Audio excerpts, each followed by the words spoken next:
Olá pessoal, meu nome é Anildo, sejam bem-vindos ao meu canal, onde eu estou fazendo uma série de vídeos a respeito de uma linguagem de programação chamada SOL. Essa linguagem que é português brasileiro acentuado. As palavras-chave ou palavras reservadas são em português brasileiro acentuado. Vamos lá. Nos últimos vídeos eu estava falando sobre controladores de fluxo e eu falei sobre os condicionais e os não condicionais.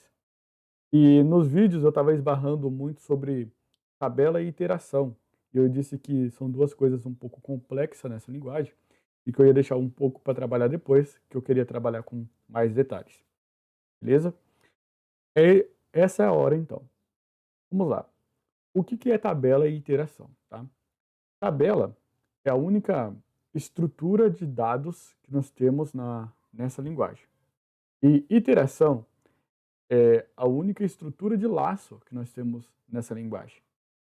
Você pode fazer iteração usando recursão com funções, você pode criar ali um looping até com um laço ali com o seu marcador e com o seu controlador de fluxo condicional. Só que usando a sintaxe da linguagem, as únicas formas de fazer laços aqui de repetição é com a palavra-chave iteração. E o que é uma estrutura de dados ou uma estrutura de laços, né? Vamos começar por tabela. Imagine que na minha variável aqui, eu tenho o meu número, né? Eu tenho o número 10. Quer ver? Eu vou colocar... Na verdade, eu vou dar o mesmo exemplo que eu tenho dado, né? Idade é igual a 28. Então, eu tenho aqui... Isso aqui é uma variável que tem um número. Mas imagine que a informação que eu tenha, ela depende mais do que um número só. Ela depende... Vamos pensar em uma coordenada, tá? Coordenada. Imagine que a sua coordenada, ela tem aqui precisa de x e y, tá? Vamos supor assim, x e y. Então você precisa guardar dois números ao invés de um só. E aí, quando você quer fazer isso, você vai usar as chaves aqui e vai colocar os números. Vamos supor que minha coordenada é 4 e 5 aqui em um jogo, num mapa. Então, estou armazenando mais que um número, porque a minha coordenada aqui, ela precisa, né, de eu armazenar mais que um número só.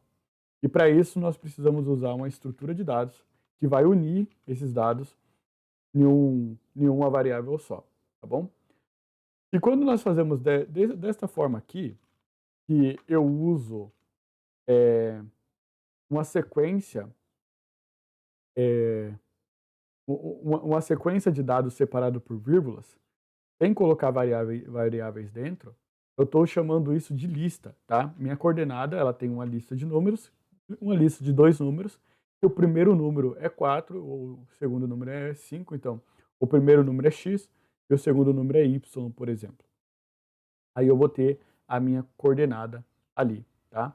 Eu posso também fazer uma lista de algarismos, por exemplo. Algarismos. Que vai do 0 até o 9, né? Opa, pronto. Então eu tenho aqui a minha lista de algarismos, onde eu tenho uma sequência de dados separado por vírgulas. Eu posso também ter uma sequência não só de números. Imagine que eu quero fazer uma lista de frutas aqui, né? Lista de frutas que eu vou comprar no mercado. Então, eu tenho abacaxi, eu tenho maçã, tenho laranja, tenho pitomba aqui,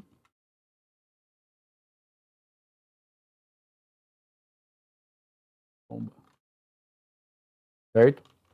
Então, quando eu tenho esse conjunto aqui de dados armazenados nas chaves e separado por vírgulas, eu tenho uma lista, tá? Nós poderíamos até chamar aqui que é tabela, porque na nossa linguagem isso é uma tabela, só que é tratado como uma lista.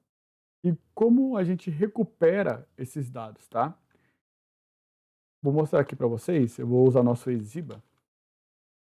Imagine aqui que eu vou colocar a posição X é igual à minha coordenada, só que a primeira posição da minha coordenada lá, tá bom? O primeiro item da minha lista. E a posição Y é o segundo item da minha lista, tá? Vamos supor que seja assim. E aí eu vou falar assim, minha coordenada é, e aí eu coloco posição X, preciso de concatenação aqui,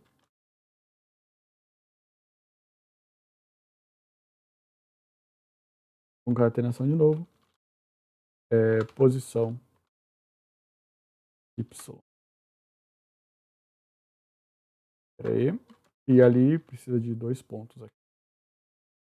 Vamos ver se vai dar certo. Liga aqui. Então, minha coordenada é 4 e 5. E se eu mudar lá a minha coordenada, vamos ver, vai entrar 5 e 5. Repare que nessa lista, o índice da lista, ele começa no número 1. Em outras linguagens, algumas outras linguagens, começa no número 0. A nossa lista, ela começa do número 1, porque o primeiro item da lista está ali no número 1, que é o que nós usamos aqui na nossa tabela, tá bom? Na nossa lista em Sol. Outra coisa que nós podemos dizer, pedir aqui no nosso programa, é o seguinte,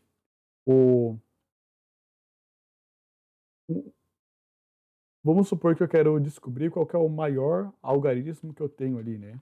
Maior algarismo é igual, vou colocar lista de algarismo, ou maior não, né? Último, vou colocar último algarismo. Na lista de algarismo, eu quero a posição 10, porque eu sei que tem 10 algarismos aqui, então eu vou colocar aqui meu último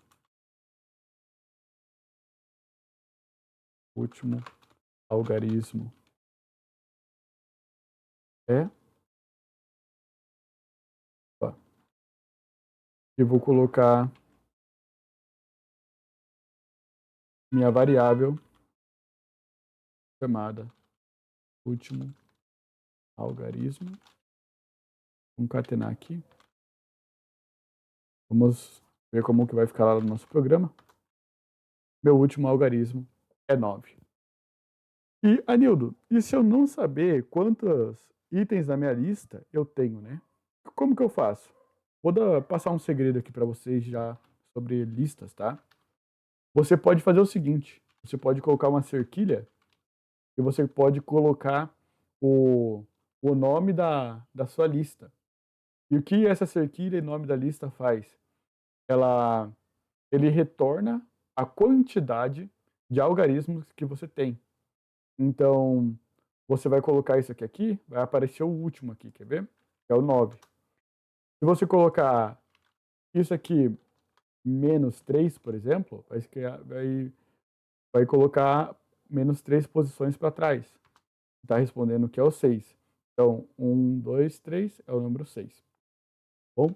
Então, para você descobrir qual é a quantidade de itens que você tem, você pode usar essa cerquilha aqui na frente do seu algarismos e da sua lista, e você sabe quantos itens tem na lista, tá bom?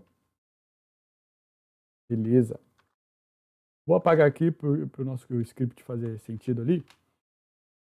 E só para mostrar a respeito ali da nossa lista de frutas, vou colocar qual que é a minha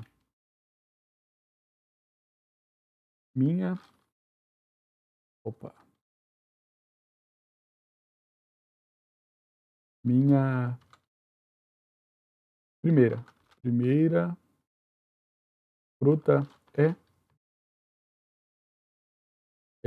aí nós colocamos a lista de fruta aqui e vamos colocar a primeira posição para exibir, tá? Opa, só deixa eu ver aqui o último algarismo, tá dando de errado.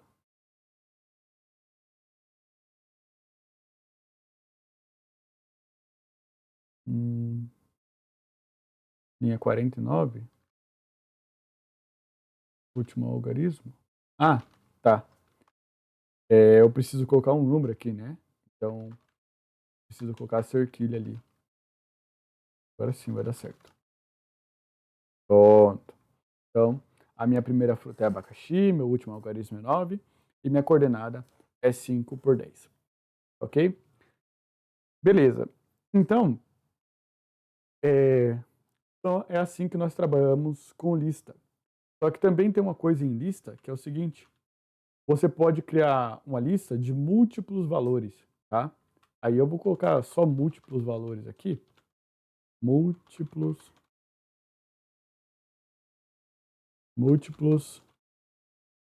valores.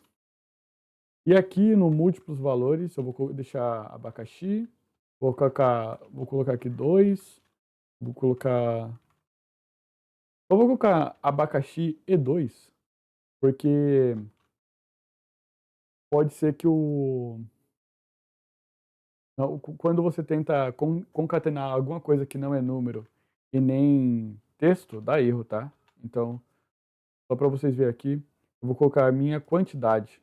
Vamos supor que essa lista ali guarda a quantidade. Quantidade tal fruta, tá? Aí nós vamos passar minha quantidade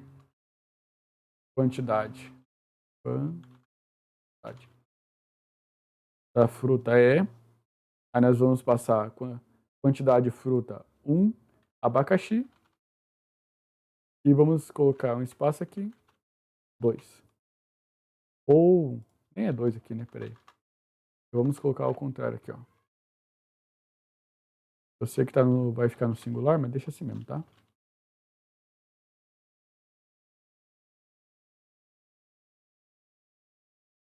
E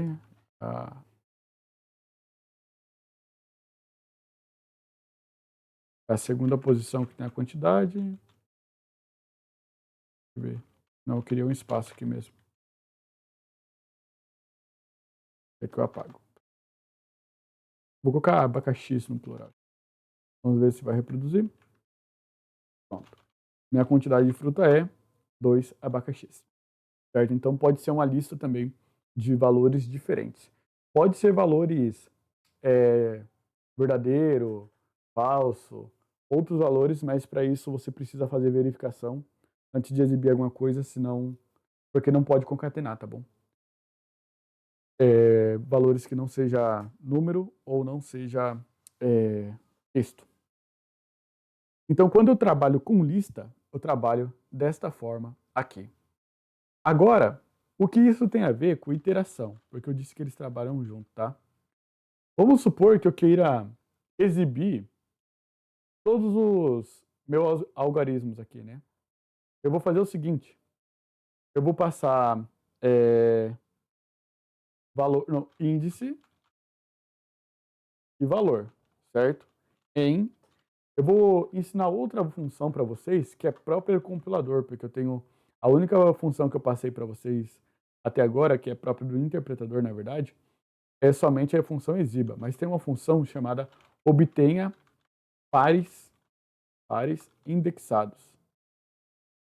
E o que isso faz? Espera aí. Tem iteração. Eu vou colocar, na verdade, chave. Não, índice e valor, tá certo? Índice e valor.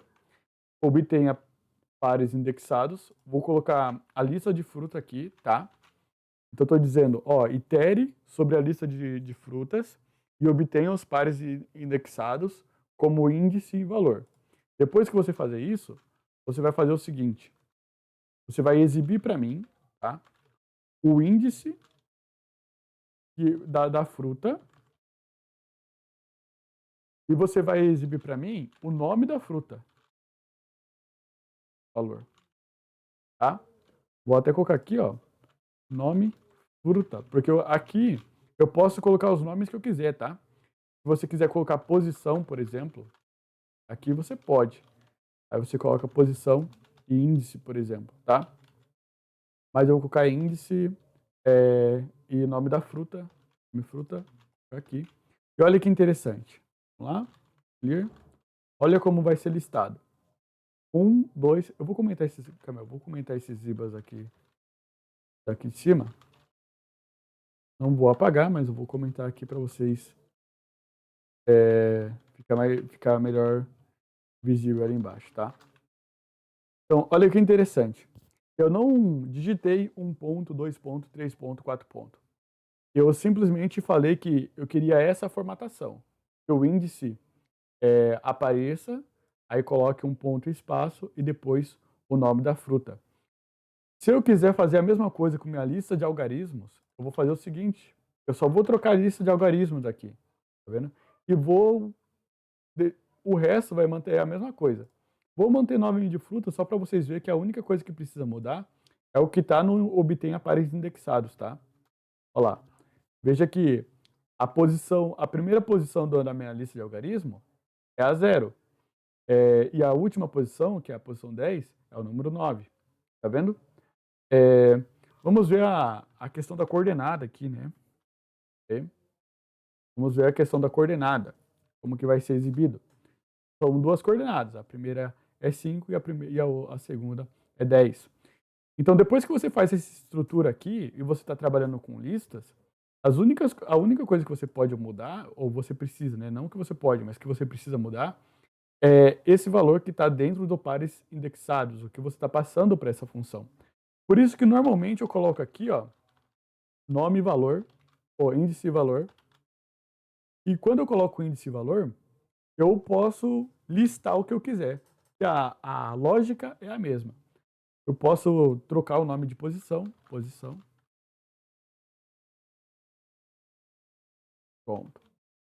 E a lógica é a mesma para todas as listas, tá? Eu quero a posição e o valor. Aí eu imprimo a posição, ponto, espaço e o valor. Então, independente da lista que eu passar aqui, ó, quantidade de fruta. Vamos ver? Lá, abacaxi 2, que é como que está a minha lista lá. Tá? Então, toda vez que eu passar uma lista para uma função chamada obtenha pares indexados, aqui na minha iteração, ela vai iterar desta forma, tá? Só tome cuidado, tá bom? Não coloque, por exemplo, se você quiser cancelar esse fluxo na primeira chamada, é só você colocar um return, tá? Peraí, só deixa eu mostrar isso aqui para vocês. Se você colocar um return aqui, por exemplo, vai retornar no primeiro ponto. Mas vamos supor que você quer fazer uma verificação aqui dentro, tá? Vamos fazer o seguinte. Se valor é igual a... Eu vou colocar laranja aqui, tá? Laranja. Então, retorne. Sim. E o que esse código que está pedindo, o que essa instrução aqui está pedindo para o meu programa fazer? Está falando para eu iterar sobre essa lista, ou seja, vai vendo posição por posição até você encontrar uma palavra laranja. A partir do momento que você procurar achar a palavra laranja, você retorna, ou seja, você pode parar o script, tá? Veja que interessante. Apareceu abacaxi, maçã, laranja e não apareceu a pitomba. E se eu quisesse maçã ao invés de... se eu quisesse maçã, eu não coloquei o coisa assim no acento. Se eu quisesse assim, vamos ver, a laranja nem vai aparecer, tá vendo? Então, Você pode colocar verificações aqui e usar o return. Até pode colocar uma mensagem, né, no seu return, se esse return estiver dentro de uma função, que é encontrei, por exemplo. Encontrei. Algo assim, sabe? E aí você pode controlar sua iteração para ela não iterar a lista inteira, iterar até o ponto que você quer. É uma das coisas que você pode fazer aqui.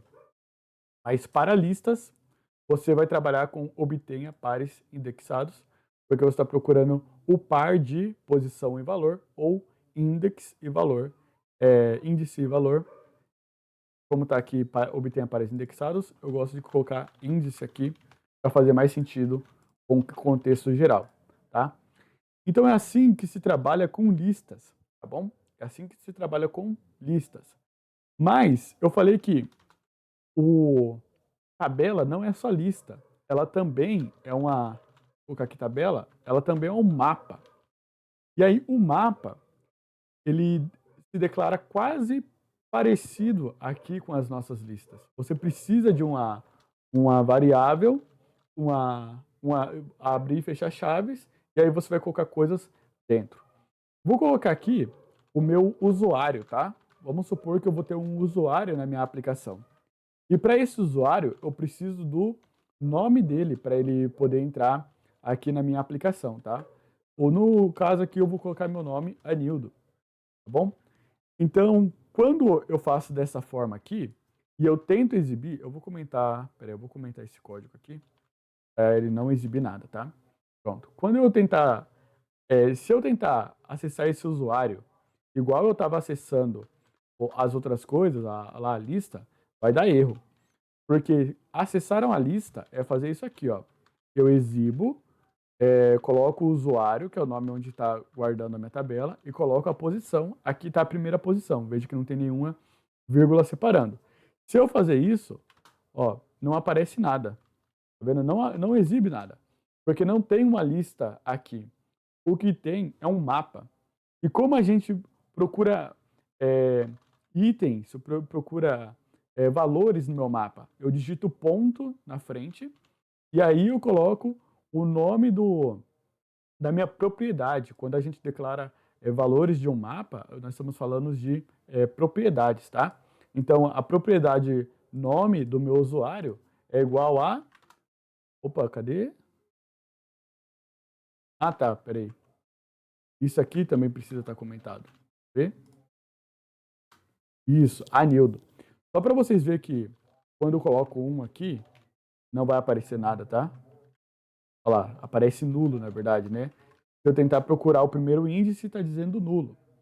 E se eu tentar procurar minha propriedade nome, vai aparecer Anildo, certo? Então, agora vamos voltar para o pensamento das minhas coordenadas. Coordenadas. E eu tenho coordenada agora x,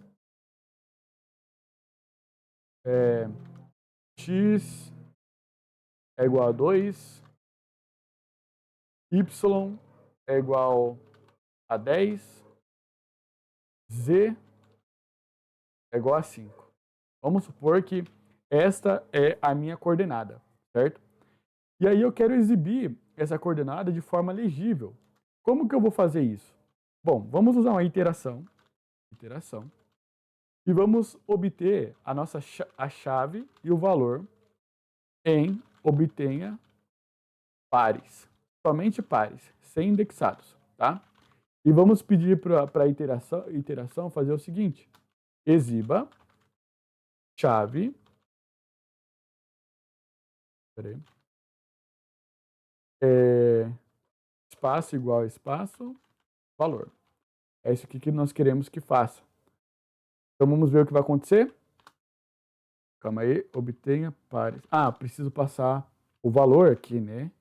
Preciso passar o argumento. Então, olha lá, x, y, z. Eu estou exibindo tanto a chave quanto o valor, tá bom? Então, diferente de indexados, se você fazer indexados aqui, não vai encontrar nada, olha lá, não encontra nada. Mas quando você coloca exibe pares em um mapa, olha lá, aparece a chave e o valor, tá bom? Então, por mais que o programa reconheça como tabela os dois, eles, o programa ele trata de forma diferente, tá? Lista você acessa pelo índice, mapa você acessa pela propriedade. Anildo, como você sabe que o programa trata os dois como tabela? Bom, eu vou mostrar outra função para vocês, que é a função dos nossos interpretadores aqui, né? Que é obtenha tipo, tá? Então, vamos colocar dois obtenha tipos aqui, e um obtenha tipo vai ser do nosso usuário, que é o mapa, usuário. E o outro obtenha tipo vai ser da nossa lista de fruta lá, tá? Calma aí. Lista de frutas, certo? E aí, quando eu coloco para exibir, fala que os dois é tabela. Então, pro meu programa, se eu perguntar qual tipo é esse, ele vai falar que é tabela, tá? Porém, aqui para o nosso... a maneira que você trabalha com ele faz você tratar ele como uma lista ou como um mapa, tá bom? Também há uma forma de você colocar tabela dentro de tabelas, tá? Então, vamos supor que eu tenho... Peraí. Tenho um candidato aqui, candidato à minha vaga de emprego. E aqui no candidato nós temos dados pessoais. E ele coloca nos dados pessoais a idade dele, certo? Vamos lá. Idade dele. E nas habilidades, a idade, vou colocar aqui uma idade. E aqui na experiência, não, vou colocar nas habilidades, ele coloca inglês. E o inglês dele, só vou colocar verdadeiro, que ele sabe falar inglês. Vamos supor que nós temos um candidato, ele tem os dados pessoais aqui e tem habilidades, tá? E ele também, não só tem isso, mas vamos colocar o nome do nosso candidato aqui, né? Então, vamos o nome do nosso candidato. Aí, o que eu posso fazer? Tá? Posso fazer o seguinte, posso fazer uma iteração dizendo que eu quero chave e valor em obtenha pares do nosso candidato, tá? E eu vou pedir para o meu programa fazer alguma coisa. Eu vou pedir para ele fazer o seguinte: se a chave, se obtenha tipo do nosso valor é igual a texto ou obtenha tipo nosso valor é igual a número,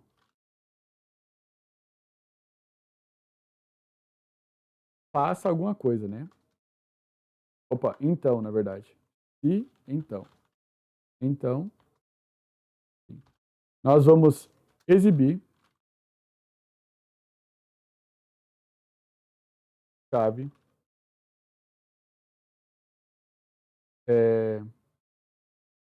vamos exibir chave, concatenar, um espaço aqui, um igual, né? Vamos colocar aqui valor, certo?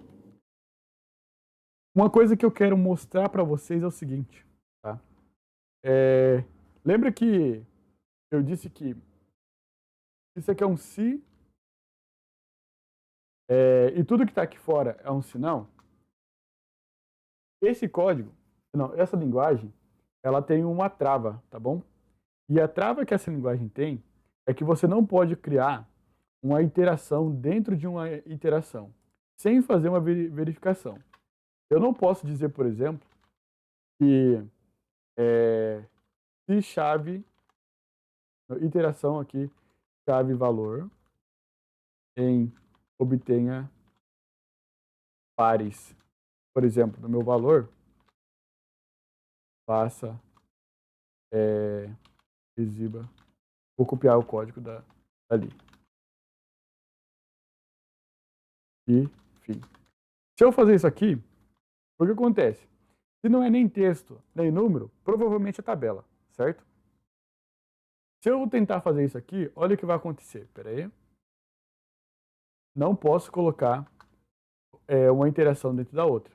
Eu teria que colocar um se aqui, ó. Se obtenha tipo do meu valor é igual à tabela, então aí sim eu coloco aquele bloco de código que eu estava escrevendo.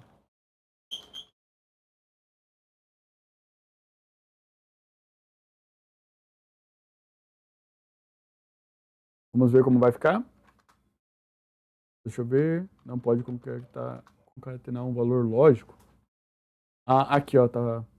Vamos colocar uma verificação aqui também. Vamos abusar aqui do nosso, da nossa nova função, né? Se obtenha tipo do nosso valor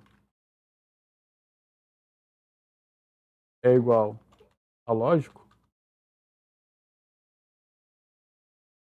passa é,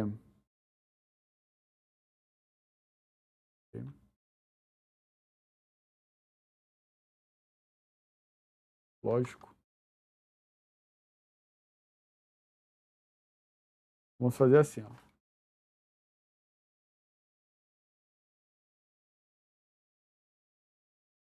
Tá? E aqui seria um sinal. Vamos ver como vai ficar isso aqui. Ah, tá. Confundindo interação. Passa. Hora. Vamos ver?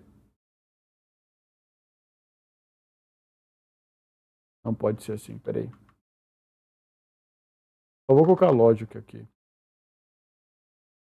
Depois daria para fazer outra verificação se é positivo ou negativo, né?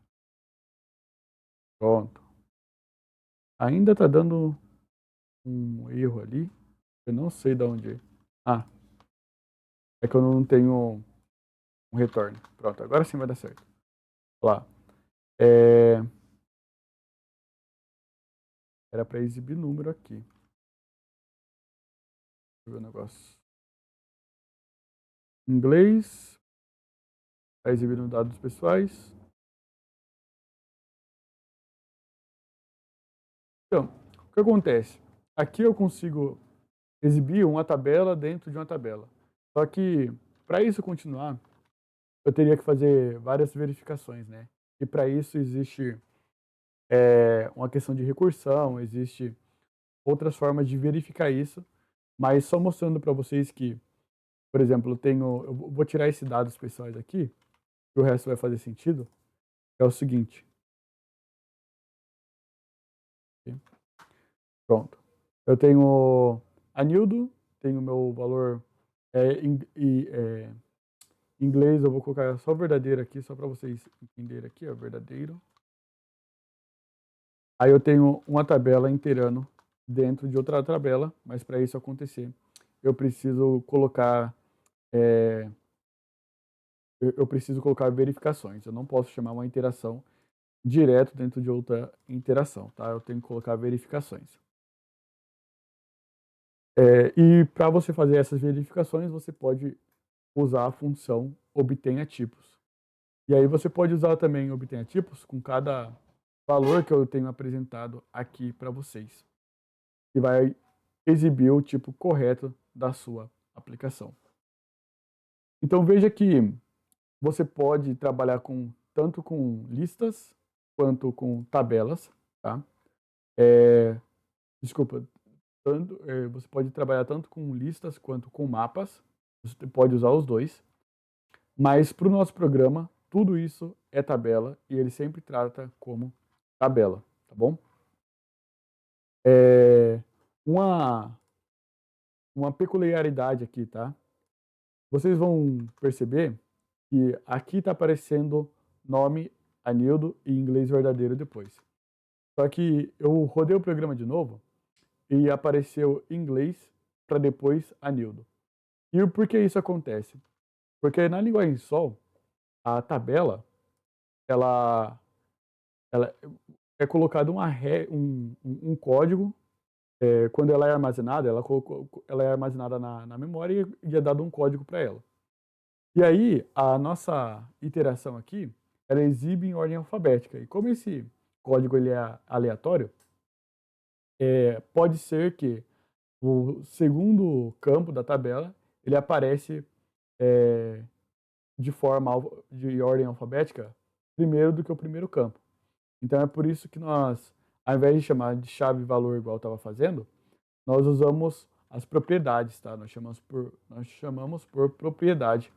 Eu já mostrei para vocês como que faz. Quando a ordem não importa, quando a ordem da tabela do seu mapa não importa, você pode usar a iteração igual eu estava fazendo aqui. Quando a ordem importa, é bom que você chame direto pela propriedade. E assim você não vai ter esse pequeno bug, né? Que isso pode causar um pequeno bug se a ordem ela importa para você, a ordem de como as coisas vão ser exibidas. Bom, vamos lá. Só para finalizar o assunto de iteração, tá? Iteração. Eu já mostrei listas, tabelas e como você pode iterar sobre elas, mas não é a única coisa que iteração faz. Eu disse que iteração faz muita coisa, né? Nós temos uma iteração aqui, eu posso dizer o seguinte. Posso dizer que número é meu número igual a 1. Eu já fiz isso algumas outras vezes, né? Eu quero que reproduza até o 10 e exiba número. Tá? Então ele vai começar do 1 e vai do 1 até o 10. Opa, exiba número. Tá? Vamos lá. Só deixa eu ver o negócio. Ah, precisa ter o igual aqui, né? Pronto. Então foi do 1 até o 10. Mas eu posso fazer isso também da seguinte forma. Se eu colocar um 2 aqui, olha o que acontece. Eu vou saltando de 2 em 2 até chegar o número mais próximo ali de 10, tá? Se eu começasse do zero, ia ser 0, 2, 4. Vamos ver? 0, 2, 4, 6, 8. Eu posso também fazer, por exemplo, ao contrário. Eu posso do 100, posso fazer uma contagem regressiva, né? Do 100 até o zero, em 30 em 30, por exemplo. Olha como que vai acontecer. Deixa eu ver. Eu acho que é menos 30. Isso mesmo. Quando é regressivo, você pode fazer assim: 10, 70, 100, 70, 40, 10. E aí você pode usar, você pode modificar aqui se vai somar, se vai diminuir, e ele vai somar e diminuir até que o primeiro número alcance o segundo número, tá bom? Então é uma das coisas que iteração pode fazer também. Você tem um número de referência, você tem um número que ele quer alcançar, e você tem a forma com que você quer que ele alcance, tá? Eu poderia fazer, por exemplo, sei lá, 2 100. Vamos ver se isso aqui vai dar certo. Número vezes 2.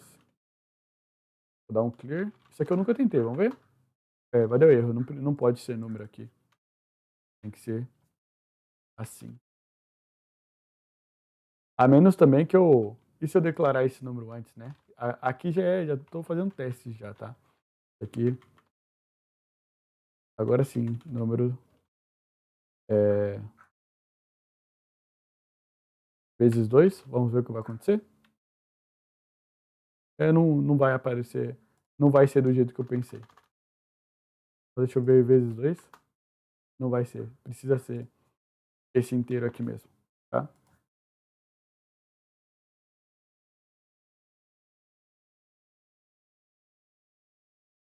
Ah, vamos tentar, vamos tentar. não adianta, é daquela forma lá mesmo que nós tínhamos pensado, tá bom? Então, com isso, nós acabamos o nosso assunto sobre interação, tá? Esse número aqui tá pegando, não tá pegando aqui, tá pegando aqui de trás, tá? Tanto que se eu apagar aqui vai dar erro. Então, com isso nós acabamos o nosso assunto de tabela e iteração, tá bom? E a partir de agora, os vídeos que eu vou fazer vai ser a respeito sobre as funcionalidades, mais funcionalidades da nossa linguagem. Mas tudo que você precisava aprender sobre a lógica em si da linguagem está aqui nesses vídeos que eu postei até agora, tá bom? Então você tem desde desde como comentar, dos tipos de dados, de como declara variáveis, de como tem operadores aritméticos e como você faz o controlador de fluxo. No próximo vídeo eu vou fazer um programinha e aí depois nós vamos ver mais funcionalidades avançadas na nossa linguagem. Até mais.